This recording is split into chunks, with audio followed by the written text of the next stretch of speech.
കാസർഗോഡ് ബൈക്കിൽ MDMA കടത്താൻ ശ്രമിച്ച കേസിൽ പ്രതിക്ക് 10 വർഷം കഠിന തടവും 1 ലക്ഷം രൂപ പിഴയും ശിക്ഷ വിധിച്ചു. മഞ്ചേശ്വരം സ്വദേശി മുഹമ്മദ് സമീറിനെയാണ് Kasaragod additional district and sessions കോടതി ശിക്ഷിച്ചത്. 40 വർഷമായി നിങ്ങളുടെ ജീവിതത്തിന്റെ പുതുതാളം. Bindu jewellery. It's a promise of lifetime. കാസർഗോട്ട് ബൈക്കിൽ കടത്തുകയായിരുന്ന 51 ഗ്രാം MDMAയുമായി പിടിയിലായ കേസിൽ പ്രതിക്ക് 10 വർഷം കഠിന തടവും 1 ലക്ഷം രൂപ പിഴയും ശിക്ഷ വിധിച്ചു.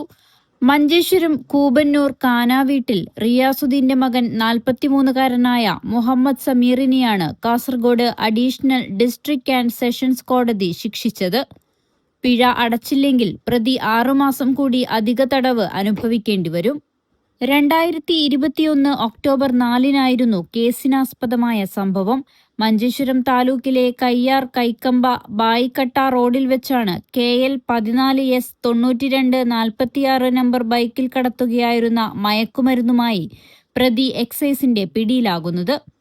Kasaragod excise enforcement and anti narcotic special squad circle inspector Joy ജോസഫിന്റെ നേതൃത്വത്തിലുള്ള സംഘമാണ് വാഹനവും MDMAയും സഹിതം പ്രതിയെ പിടികൂടിയത്.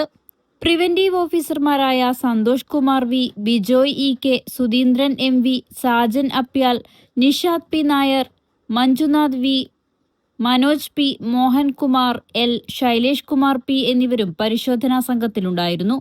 അസിസ്റ്റന്റ് എക്സൈസ് കമ്മീഷണർ S കൃഷ്ണകുമാറാണ് കേസിൽ അന്വേഷണം പൂർത്തിയാക്കി കുറ്റപത്രം സമർപ്പിച്ചത്. പ്രോസിക്യൂഷനു വേണ്ടി additional government pleader Chandramohan G, advocate ചിത്രകല M എന്നിവർ കോടതിയിൽ ഹാജരായി.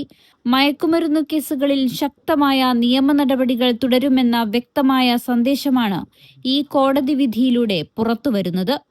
News 40 live, Kasaragod.